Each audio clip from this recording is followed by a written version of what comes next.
Hola amigos y amigas, bienvenidos a nuestro programa Cayetanamente, un programa donde nosotros podemos hablar y aprender mucho sobre comportamientos asociados a nuestra salud mental.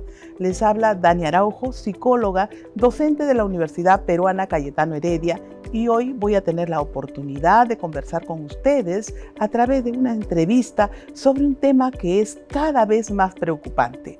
Muchas veces no tenemos formas de enfrentar las circunstancias de la vida diaria, pero ¿qué pasa cuando esta se ve para la persona mucho más grave y toma decisiones incorrectas? Vamos a hablar sobre la conducta suicida. Y para conocer un poquito más sobre ello y cómo esto afecta gravemente nuestra salud mental, tenemos a nuestra especialista, quien es especialista en terapia contextual, María Luisa Girón Vargas, quien vamos a darle la bienvenida, docente de nuestra Universidad Peruana Cayetano Heredia. Bienvenido, María Luisa. Gusto de poder compartir contigo sobre todo este tema que es tan preocupante como lo había señalado. Gracias, Dani. Sí.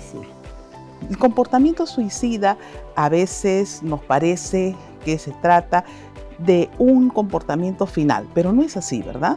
¿A qué llamamos comportamiento suicida? ¿Cómo debemos entenderlo? Lo que pasa es que hay muchas formas de miradas que se pueden dar a este tipo de comportamientos, pero en general podríamos decir que hay algunos que son con intención de morir, suicida, pero hay algunos que son más bien autolesivos, que no son intentos suicidas propiamente. ¿Ya? Entonces hay que tener esas dos miradas siempre. Estas dos miradas están diferenciadas seguramente por la gravedad del compromiso que carga la persona. ¿Por qué otra característica? Efectivamente por la gravedad y por las acciones que puedan tomar, ¿no? Y esto está muy ligado también, por supuesto, a varios factores, porque no podríamos hablar de un solo factor en este caso, ¿no? Incluso podríamos decir, por ejemplo, que depresión podría estar relacionada, pero no necesariamente. Un montón de gente está deprimida, pero no llega a un acto, ¿no? Sin embargo, se señala que en general la ideación suicida puede presentarse en algún momento en la vida de las personas, pero no llegan a más. Simplemente son ideas más bien relacionadas con conductas de evitación experiencial, de conductas de escape, ¿no? Ante situaciones difíciles que se presentan en la vida, que todos pasamos. Entonces, a veces quisiéramos desaparecer, escaparnos, evitar esas situaciones. Entonces, eso puede ocurrir en algún momento de nuestras vidas, pero no tiene mayor importancia, y por lo menos inicialmente, ¿no? Si nosotros hiciéramos, digamos, una descripción de ciertos comportamientos que se presentan, que podrían conllevar a un camino hacia una ideación suicida, ¿cuáles serían estas? Bien, muchas de estas son más bien relacionadas con factores ambientales. Por ejemplo, si es que hay métodos cercanos que faciliten esto en las personas, pero también tiene que ver con otro tipo de situaciones más bien contextuales, por ejemplo, situaciones económicas, problemas laborales, etcétera, que puedan ocurrir. Pero como digo, nada de esto significa que, ¿no? Problemas también a nivel de personales, por ejemplo, dificultades para poder tomar decisiones, resolución de problemas, tener la costumbre o el hábito de tener conductas más bien de evitación, que había mencionado, escape, pero también, por ejemplo, el desánimo puede contribuir a esto. Tener también previamente conductas autolesivas, ¿no? Sin que haya habido un intento suicida inicialmente. Esos serían como conductas que visualizamos. Pero por lo que me señalas es que pueden haber situaciones diferentes, ¿no? Económicas, sociales, una serie de situaciones. Pero no es la situación, sino es cómo la persona percibe esa situación y comienza a tener estas conductas que mencionabas. Claro. Por ejemplo, esto también tiene que ver con esperanza, por ejemplo, o desesperanza, ¿no? La desesperanza, por ejemplo, sería un factor de riesgo muy importante a tomar en cuenta. Pero también, por ejemplo, el tener antecedentes familiares, por ejemplo, de esto. Si quisiéramos de repente, para describir un poco más ampliamente, para que el público nos entienda, cuando hablamos de desesperanza, cuando hablamos de afronte, cuando hablamos de evitación, ¿a qué nos estamos refiriendo en este caso? Claro, estamos hablando de la idea de tener la idea de que no voy a poder manejar ya estas situaciones, que esto ya me sobrepasa, que no soy capaz de poder dar ya una respuesta a esta situación. Y No lo único puedo. que yo quiero, exacto, y lo único que yo quiero es desaparecer de esto. Y además pienso que esa es la única manera de poder resolver en el momento, ¿no? Resolver en el momento. No puede ver más allá de eso en ese momento. Sin embargo, esto puede ir cambiando, por supuesto. O sea, es decir, estos comportamientos pueden cambiarse. Es decir, podemos prevenir esto. Claro, importante lo que señalas porque de pronto la persona ve como es impotente a afrontar las circunstancias y encuentra una salida. Pero esta salida no es una salida para mejora, sino más bien una salida, como decías, de evitación, ¿no? Y que eso hace de que tome una decisión de repente más dañina para la persona. Entonces podríamos hablar de la importancia que tiene, por ejemplo, el aprender a regular las emociones. Y eso implicaría desde poderle dar un nombre a mis emociones, poder ser capaz de evaluar bien y diferenciar los hechos de lo que estoy sintiendo, validar lo que estoy sintiendo, porque a veces les parece que está muy mal sentirse triste, por ejemplo, o está muy mal y no debería de contar que tengo ganas de morir, por ejemplo. Ya. Pero Entonces esas cosas estamos pueden viendo suceder. reconocer las emociones, Reconocer tener las en emociones, cuenta que las emociones tienen una dirección y valorarlas, validarlas en este caso, así es, ¿no? ¿no? También el hecho de poder darles un tipo de manejo a las situaciones así, ¿no? Incluyendo, por ejemplo, cuando ya estoy en una situación más crítica, por ejemplo, tener la capacidad de poder decidir, bueno, estoy así y entonces no quiero sentirme así, voy a regular esto, es decir, la intensidad. Estoy molesta, eso es natural, eso es válido, pero lo que voy a hacer es utilizar, por ejemplo, hielo para tocar mis manos, para tocar mi cara, porque un aspecto importante también es que cuando uno está en crisis, uno le eleva la temperatura. Entonces, una forma, por ejemplo, es el agua helada, el poner la cabeza toda a sumergirnos en agua, por ejemplo, todas esas cosas pueden, también el ejercicio, todas esas cosas pueden ayudar en determinado momento. Y esta idea que tenía inicialmente o esta decisión que parecía que iba a tomar, simplemente puede disminuir. Lo que en nos una situación dices es crítica. que en situaciones de crisis lo importante es que primero la persona disminuya este grado de tensión, Así es. este bloqueo que Así tiene. es. Pero ponga también un stop, ¿no? Entonces Ok. ellos aprenden también que tienen que poner un stop. Pueden mirar, dar un paso atrás, ponerle nombre a la emoción, tomar decisiones como esta que te digo y aceptar también que puede sentirse así, ¿no? Sí. Esta situación que señalas, aceptar de saber sentirse así, eso es algo que se tiene que aprender, ¿no? Así es. Porque como bien habías dicho hace un momentito, es que muchas veces las personas dicen ¿por qué? ¿No? O sea, no aceptan sentirse mal. Y eso es algo que debemos aprender. Claro, por eso es que también el tolerar el malestar es importante. Lo que pasa es que pertenecemos a una cultura donde nos dicen que tenemos que ser felices, donde todo tiene que ser bien, todo tiene que estar ok, no debemos de tener ningún malestar.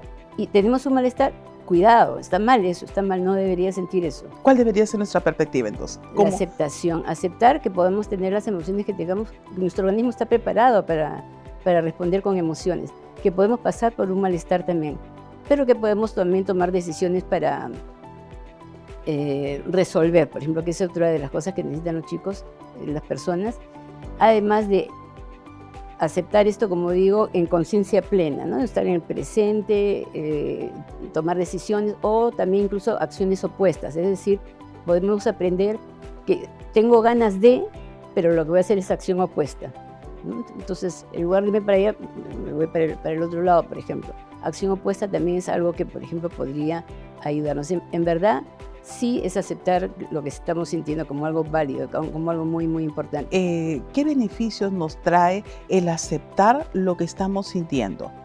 Es muy importante. De ahí empezamos, creo que Sí. poder validarnos, aceptar lo que estamos sintiendo como algo natural, y que además puede haber un poco de intensidad, pero que también es temporal, ¿ya? La temporalidad también es algo que hay que tomar en cuenta, que esto no es permanente. Y más bien, sí es que hay factores ambientales como, por ejemplo, problemas en casa, etcétera, que pueden suceder, ¿no? Y a veces los chicos piensan que eso ya no va a cambiar en la familia, etcétera. Hay que recordar que siempre es posible poder hacer un trabajo con la familia pero no solamente con la familia, también con los amigos, con los profesores, con las personas que son importantes para ellos. Puede funcionar también bastante bien el apoyo. Ahora, por ejemplo, recibo un mensaje de una persona que me dice que quiere internarse, pero que su familia no le hace caso, no hay forma de que tenga una comunicación con ellos. Pero él tiene, por ejemplo, antecedentes de intentos suicidas, ¿no? O sea, con intención, porque hay algunos que lo pueden hacer, pueden tener comportamientos autolesivos, pero sin intención suicida, simplemente por, dicen ellos, sentirse más aliviados. Lo que nos lleva a pensar que muchas personas sí tienen intención de entrar a un tratamiento. Ahí pueden haber factores que no lo facilitan, pero desde que la persona ya tiene esta intención, ¿cómo debe abordarse para que no se desvanezca esta motivación? Claro, es por eso importante la relación que tiene que tener. Primero, si es que si es que esta persona ya tiene algún trabajo terapéutico, por ejemplo, ya se tiene que haber trabajado planes de crisis. Okay. ¿Ya? Y esto implica saber con qué personas se cuenta, saber conocer los teléfonos de las personas que son importantes, por ejemplo, con las que se puede contar igualmente, además de pensar también en cuáles pueden ser sus metas, pero estas metas sí tienen que estar en función de sus valores, de lo que realmente valora la persona.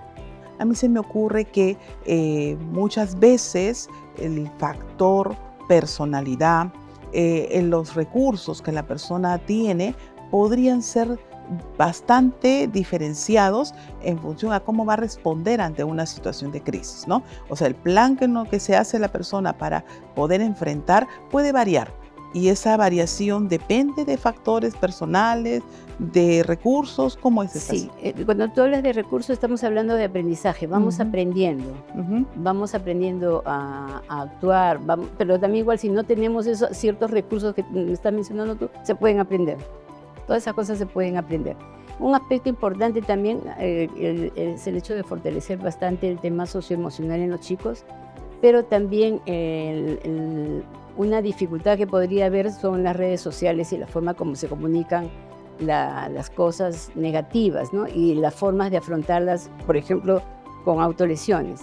Estas cosas, por ejemplo, hay que tener cuidado con este tipo de información, ¿no? Por eso es que la Organización Mundial de la Salud, por ejemplo, ha hecho una guía para tomar en cuenta cómo comunicar información de este tipo, para que no haya más bien lo que se llama un aprendizaje social, más bien se tome decisiones basadas y aprendizaje de los modelos, ¿no? Más bien aprender que los modelos también pasan por situaciones difíciles y que las pueden afrontar de manera diferente. Esto nos lleva a que la comunicación debería ser amplia, clara, asertiva, facilitar que la persona tenga la oportunidad de buscar un apoyo. Así es, efectivamente. Y siempre existe el apoyo, siempre. Solamente que en algún momento pareciera que no. Por eso es que también es importante trabajar estos pensamientos que podemos tener en algún momento, ¿no? Cuando nos quedamos fusionados, rumiándolos. Claro, porque debemos, creo, no sé si estás de acuerdo, que debemos tener en cuenta que una cosa es la existencia del apoyo y la otra cosa es la percepción del apoyo, ¿no? Y muchas veces las personas sienten que no cuentan con, ¿no? Y de repente el cambiar esa idea podría facilitarles. Así es, sí, así es. Puede ser que en un momento de repente no cuente, como te contaba de esta persona que me acaba de escribir, pero por ejemplo ella me escribió a mí, ella sabe que cuenta conmigo, por ejemplo, ¿no? Igualmente pasa que podemos presentarnos también a centros de salud, en el colegio, con los profesores, en la universidad igual, ¿no? Siempre hay gente que nos va a querer apoyarnos y escucharnos, porque eso es muy importante, el poder comunicar lo que estamos sintiendo. Muchos tienen vergüenza de comunicar esto, pero como digo, es importante hacerlo, comunicarlo y poder recibir el apoyo necesario. No mirarlo como algo negativo, no. Ok. Si quisiéramos poner de repente algunos pasos de buscar apoyo, ¿no? o buscar intervención, ¿no? ¿Cuáles serían estos, ¿no? De repente, aquellos que están teniendo simplemente dificultades y creen que no pueden afrontarlos, para aquellos que ya tienen esta situación y están teniendo una ideación, ¿no? O los que de alguna forma tienen un antecedente. ¿Cuáles serían estos pasos que podríamos brindar para que la persona escoja un camino? Sí, lo primero es, como decía, validar eso, es decir, aceptar que yo puedo estar sintiendo lo que siento, que también tengo esos pensamientos, ¿no? Y que los puedo comunicar a las personas que yo considero de más confianza. Siempre hay un amigo, no necesariamente, bueno, a veces los padres, que sería, ¿no? También muy bueno, los hermanos, en fin, tíos, pero si no, los amigos también juegan un papel importante. ¿Y las instituciones? Y también, efectivamente, las instituciones, ¿no? Ya sea el MINSA, puede ser, es decir, salud, pero también en el colegio. Siempre hay profesionales también de psicólogos de todas las instituciones donde uno pueda contar para recibir apoyo inicial, por lo menos, hasta que se pueda contactar con especialistas, si es que fuera el caso. La intervención, ¿cómo debe manejarse?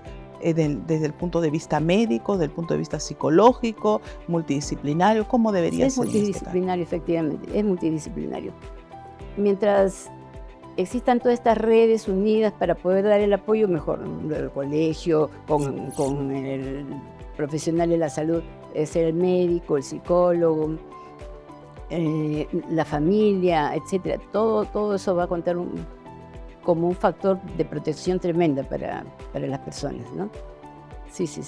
Existe en muchos casos que se han sentido las personas impotentes a resolver situaciones cuando son situaciones muy pequeñas, ¿no? De repente se aprobó una asignatura o de repente simplemente una ruptura de pareja. Vale decir que el hecho, la situación no es de gran magnitud. Sin embargo, la persona lo percibe como tal, ¿no? En este caso, probablemente hay un compromiso en cuanto a sus pensamientos, quizás esquemas, quizás ideas irracionales. Sí. Por ejemplo, la idea de que yo necesito de alguien más fuerte, que yo no puedo estar sin una pareja, por ejemplo, ¿no? Por ejemplo, puede ser la idea de que no soy capaz de poder manejarme yo sola, por ejemplo. Quiere decir que si no estoy con una pareja, no vale la vida, no vale la pena. Entonces son pensamientos más bien de tipo absolutistas, radicales, que pueden ser flexibilizados. Podemos aprender todo eso. Pero sin embargo, quiero decirte, Dani, que también eso es para una de las miradas, pero otras miradas también tiene que ver ya con el tema profesional, fundamentalmente personas que han sufrido traumas desde niños. El sufrimiento viene no de ahora, sino desde niños, y es constante además, ¿no? Entonces, estas personas sí necesitan urgente ayuda también, igual profesional, ¿no? Igual con el médico, con el psicólogo. Un factor importante también que se me estaba pasando a mencionar es la religión. Personas que son creyentes, por ejemplo, siempre van a tener también la posibilidad de asistir a sus iglesias, ¿no? Eso es un factor de protección. De apoyo para ellos. Sí. El poder también saber que no solamente por hablar con su pastor, con su sacerdote, etcétera, sino también con el grupo, ¿no? También es otro apoyo importante para las personas en general. Si quisiéramos de pronto, a modo de prevención, a modo de recomendaciones finales, ¿qué nos podrías mencionar de tal manera que aquella persona que hoy se siente con dificultades para enfrentar las cosas pueda tener una oportunidad y no magnifique o avance su imposibilidad de poder enfrentar? Claro, que los problemas existen, son reales, todos los pasamos. Y podemos aprender a manejarlos, a darles otras miradas y también buscar otro tipo de respuestas a las situaciones, ¿no? De tal manera que motivar, por ejemplo, a las personas para que asistan, recibir, en el caso, si son profesionales, los profesionales también darles una acogida, un respeto a ellos, no enjuiciarlos, es decir, no ponerles juicios debido a la conducta que hayan tenido o al pensamiento que tengan, por ejemplo, ayuda mucho también. Algunas personas a veces han acudido a algún profesional y también se han encontrado con que han sido criticados y cuestionados, ¿no? Entonces eso, por ejemplo, tiene que cambiar. Pero como que está cambiando totalmente esto, ¿no? Entonces el respeto es importante, tanto como el que sea capaz de poder expresar, como digo, lo que siente, lo que piensa, y además contar con estas redes de apoyo que te mencionaba. Además de esto, darles esperanza, ¿no? Pero no una esperanza, sí, tú puedes, algo así. No, realmente es esperanza que son realistas, ¿no? Que sí, efectivamente es posible, pues todo eso, como te mencionaba, es aprendizaje. Y así como hemos aprendido esto, también podemos aprender otras maneras de responder ante los problemas de la vida que existen. Que bueno, todos pasamos por estos dolores. Que diariamente tenemos y a veces son mayores o menores. Muchísimas gracias. Yo creo que estas recomendaciones nos va a servir muchísimo para que de repente aquella persona que está teniendo una dificultad de afronte, decirles que es necesario aprender estrategias, ¿no?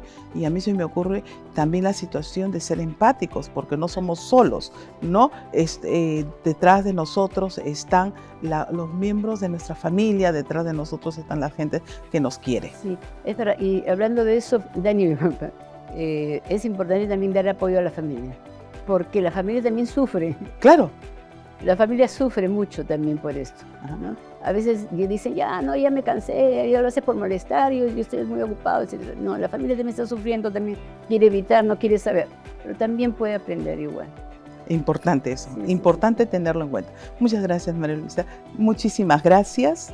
Bien, hemos tenido la oportunidad de conversar con la especialista María Luisa Girón, quien ya nos ha dado recomendaciones de cómo afrontar las situaciones que diariamente se puede presentar, y si nosotros no tenemos una intervención psicológica, farmacológica o un apoyo, podría esto ser una conducta de mayor riesgo.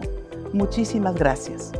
Continúanos viendo en nuestro canal digital cayetano.plus y escucharnos en Spotify.